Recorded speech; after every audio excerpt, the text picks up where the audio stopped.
guy called Steve Quayle, was an amazing retailer in my view. Whoever's on shift first thing in the morning, he would go and walk the whole team out to the other side of the road where the store was, and we would walk in like a snake, and we would walk and basically snake the whole store, looking for things that were wrong, untidy, missing point of sale, undressed shelves.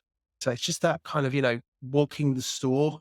I think often people just live in the kind of e-commerce CMS in the background and actually never shop their stores.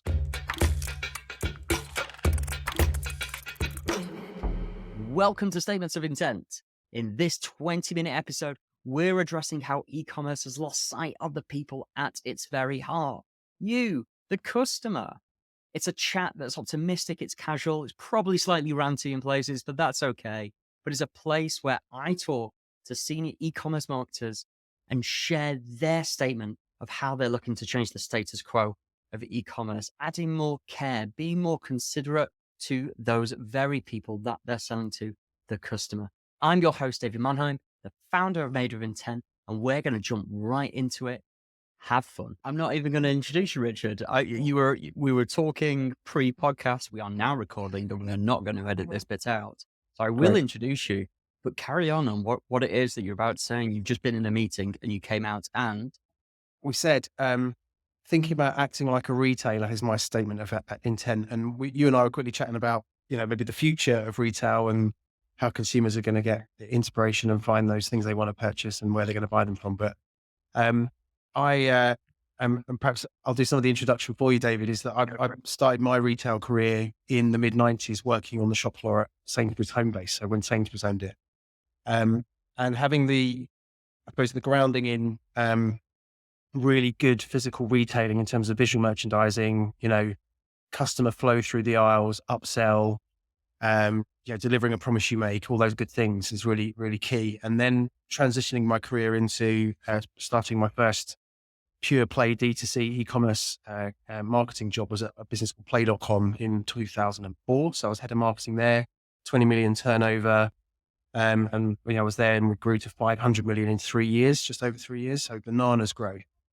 But suddenly you go from a 3D, fully immersive environment as a consumer, or thinking about that as a merchandiser, a visual merchandiser, to a two-dimensional one, and having to try and sell, millions of books, CVDs, DVDs, Blu-rays, video games is quite a different challenge, right? So that's I'll stop there and you can guide me a bit more. One-way communication as well, right? Like at least in a physical environment, you get two-way communication. You can ask for some support, or sometimes some support comes over to you in the form of a physical human, a shop assistant. Yeah. But moving from a two-way communication to a one-way communication set. Yeah, it's one-way communication. And one of the things, actually, I did a piece of work for Unilever a few years back where they said, could you write us a sort of a 101 e-commerce for dummies to some degree? And that sort of downplays it a little bit for their sort of global e-com team. And I sort of used that sort of retail analogy to think about, try and sort of every day, like the to-do list, basically today's to-do list, if you're a sort of a trading manager or a retail manager of an e-com store, would just put different persona on every day. So I'm a new customer thinking about this thing, I'm inspired. So maybe I'm not in full high intent shopping mode. I'm just inspiration. Never, don't know your brand. How do we, in that one-way communication style from the retailer, are you doing a good enough job of putting over that content and explaining the features and benefits to a prospect? And then, next day swap over and think, right, I'm maybe a high frequency, quite loyal, customer. Does the actual shopping experience do and delight them still, right? Or are you still very much set up for new customers? It's really interesting often when I've been asked in my career to critique kind of, the look and feel or designs of new websites, particularly retail ones. And maybe the majority of their traffic is new, and they'll put back in the day, this might be 10 years ago, before Shopify came and sort of standardized a lot of things, for brands, but they'd put the login button would be the first thing you'd see at the checkout. And you're like, actually, most of your customers haven't even got an account. So why is that the button that you see first? Just putting those different, I suppose, persona hats on and actually mystery shopping the site. Trying to get your head into, right, I'm here to buy a gift. I'm here as a new customer. I'm here as a repeat customer. And think about that. Is your mindset one of trying to translate from the physical environment to the virtual? Let me phrase the question a little bit differently. So you move from continuing the Richard Chappell career path, you moved from play.com. Did you then go to THG Ingenuity? Yeah, I went to THG. Yeah, so I was head of ecom there for the all of the brands. And actually, when I joined that business, it was still just only the hut.com, and we were powering white label entertainment retail sites for Tesco, Asda, and a few others. Great. And then during my tenure there, Mm. THG received some institutional investment, and we were able then to go and acquire My Protein and Look Fantastic and start building our own, first party brands that we acquired in sort of nutrition and beauty space.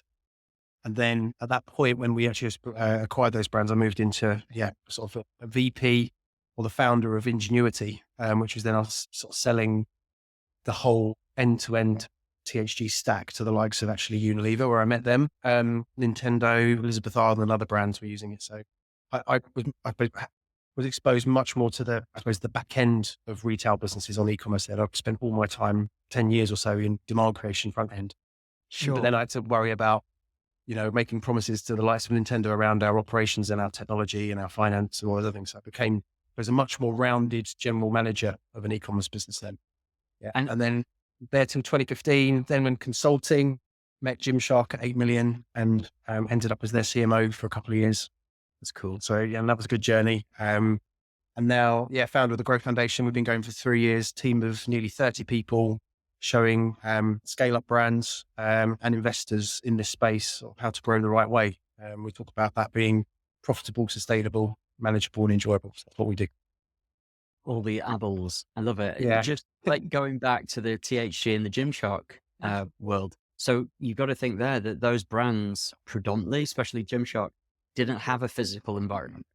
Yeah. So they're e-com pure play businesses. So Correct. how do you find there to be a bias with that? Or how do you bring that physical human interaction into those pure play businesses? Are they entrenched way of thinking? I suppose it's thinking about, when I talk about thinking about physical retail, it's trying to, where we could, try and create almost like a pseudo two-way conversation, but you can't have that conversation, as you say, but actually it's thinking about, if, and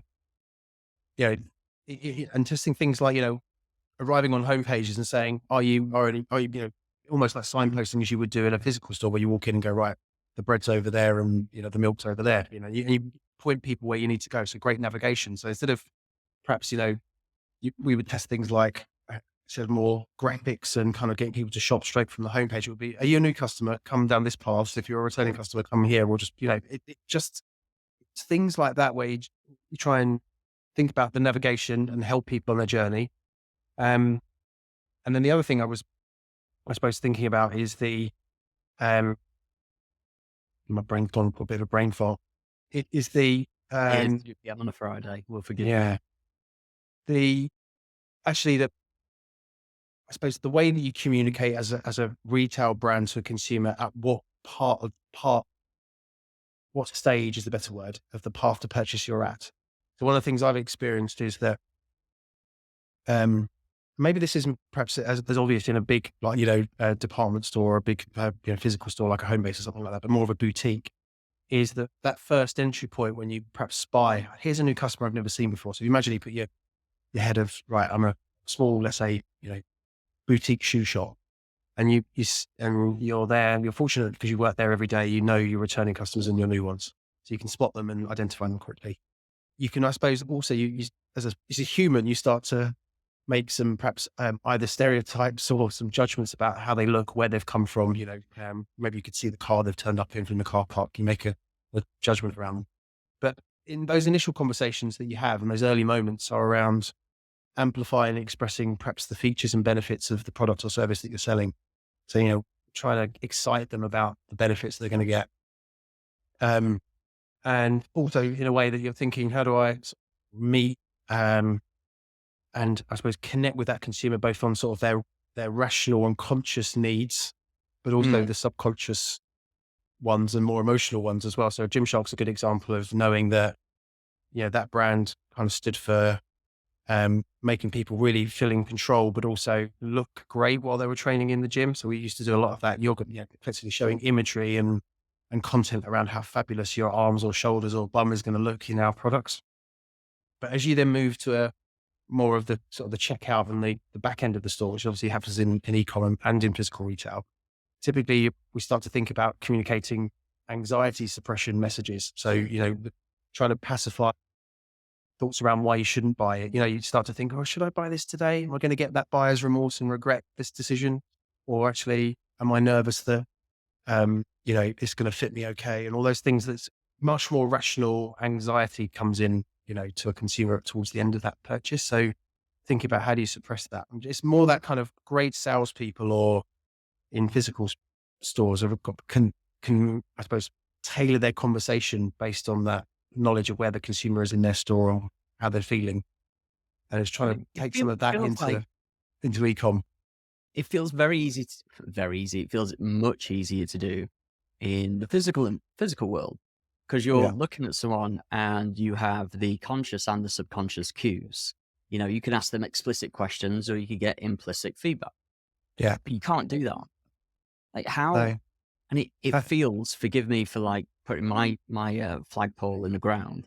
It feels as though we've genericized the world of e-commerce, where everything is templatized or homogenized, all the eyes completely in the world. I mean, like, how do you get out of that mindset, or do we even? I think there are some things the way you can play perhaps a Pareto's principle, where certain areas of your e-com store are kind of like homogenized or generic and have to be to some degree for every user.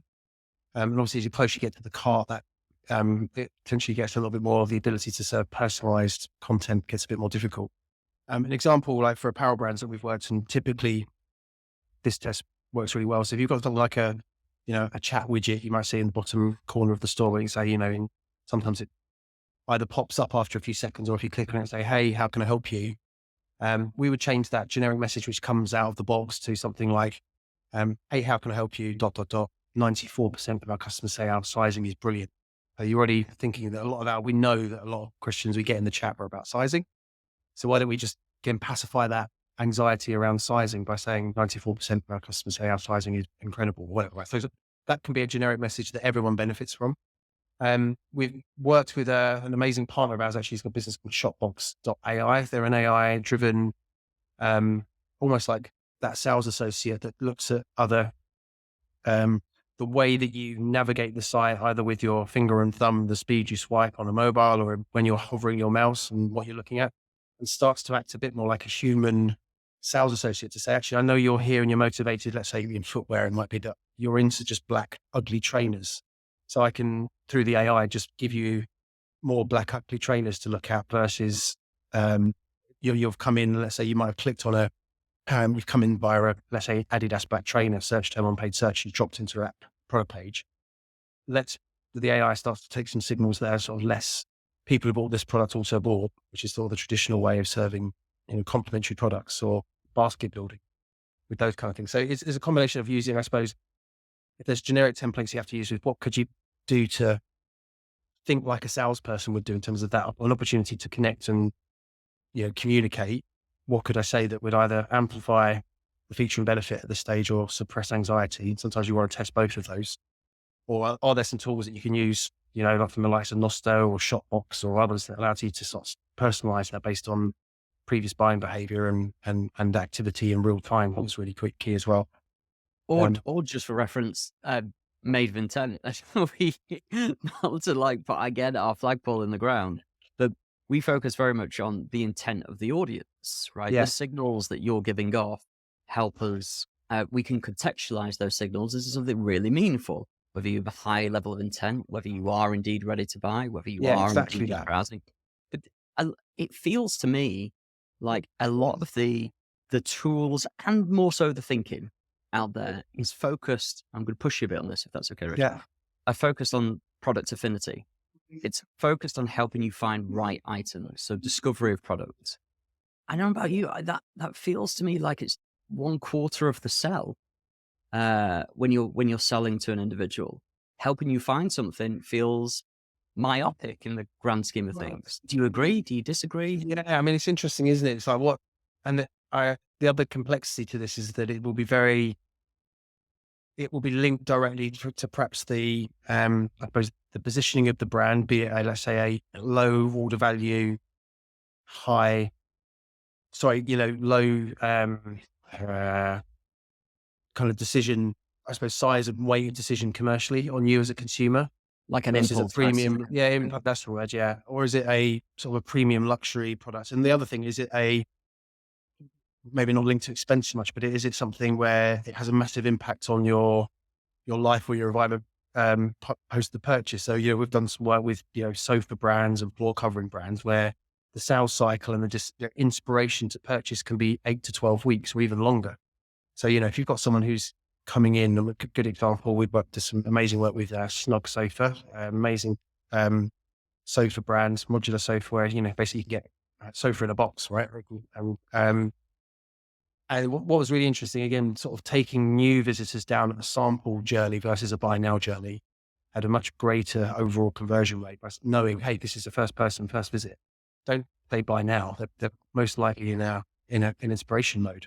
So let's talk about, again, the features and benefits of why a modular sofa is so good.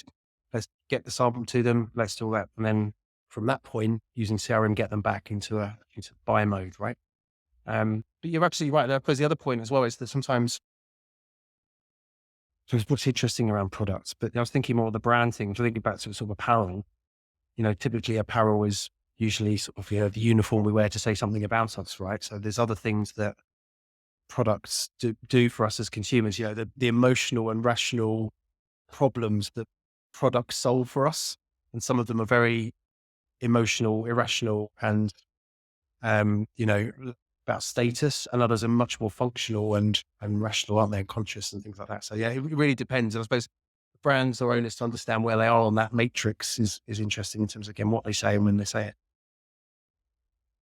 Sorry, I'm listening, but at the same time, I'm hearing my 3-year-old child outside the door say he wants Don't something. worry. Like, it's like I can hear it. doing this over I've got my online. team in the meeting room next door and I can overhear them slightly. So again, hopefully it's not picking up.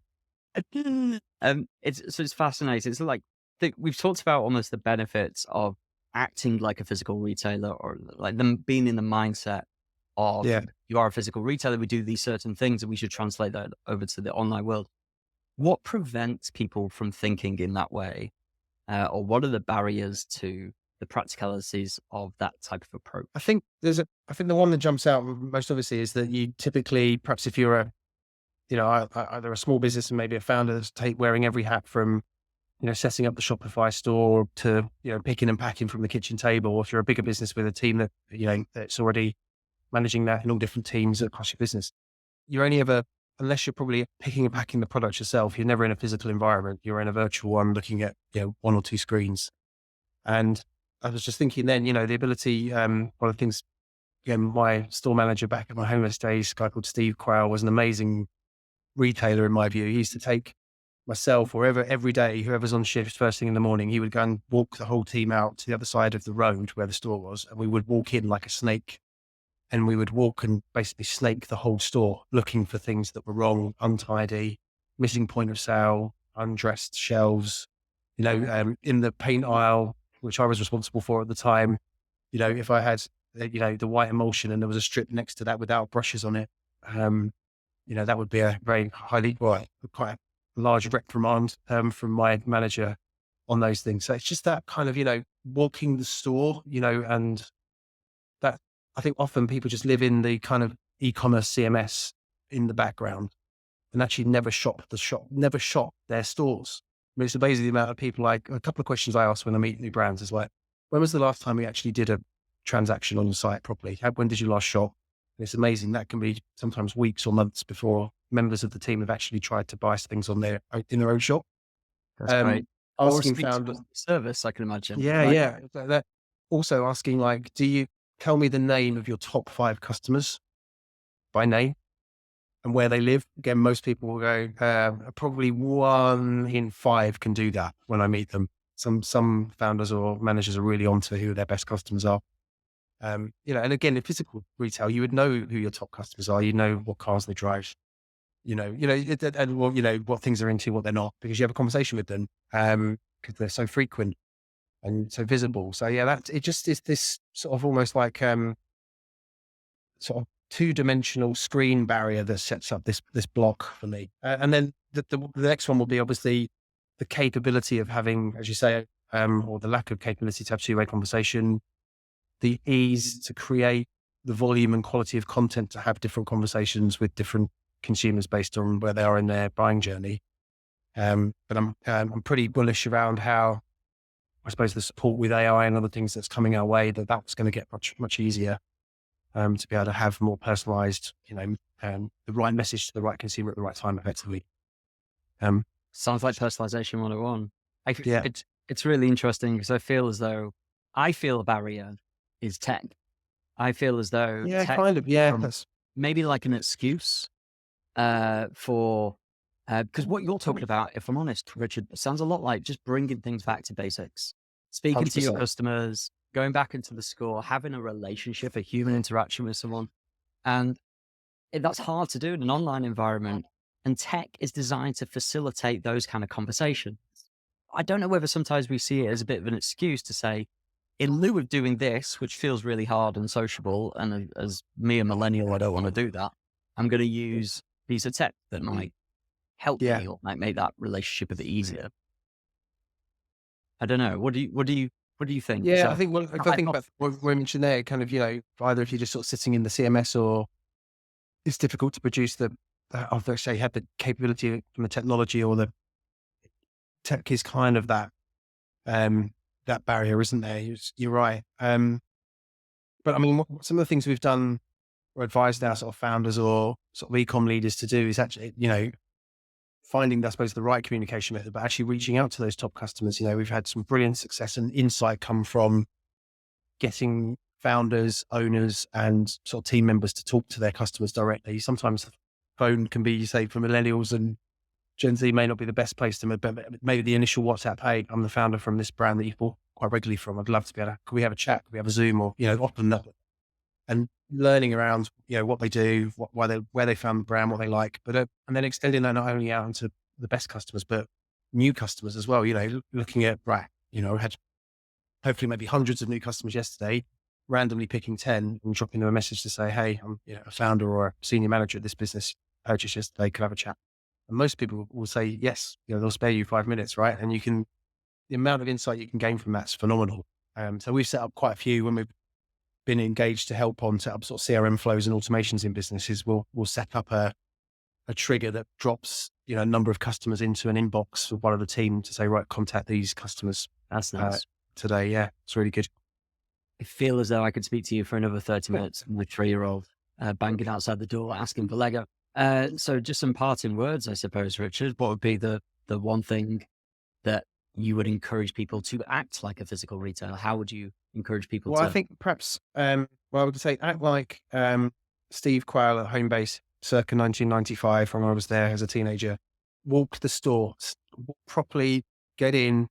And actually, when you say start from the other side of the car park, so go and find one of your ads. I know it's difficult to click on it because it might cost you 30p or maybe a bit more, but follow the flow that a customer does and, proper shop, mystery shop the site and critique it. And don't live in the back end of the e-com management tool all day. Get shopping. I love that. Richard, thank you very much. Cool. People can find you on LinkedIn, right? Yeah. Just Richard Chappell on LinkedIn, or you can find us at the Growth Foundation. Lovely. Thank you very much for your time. Thanks. Take care. There we have it. Thank you so much for listening. Please do like, subscribe, and share on whatever platform it is that you're listening to on today. This show comes from the team behind Made with Intent, the customer intent platform for retailers. If you are, of course, interested in being more profitable whilst being more personal, then please feel free to check us out at madewithintent.ai. Thanks again for listening and joining us on our mission to change how e-commerce sees, measures, and treats their customers. I've been your host, David Mannheim. Have a great day.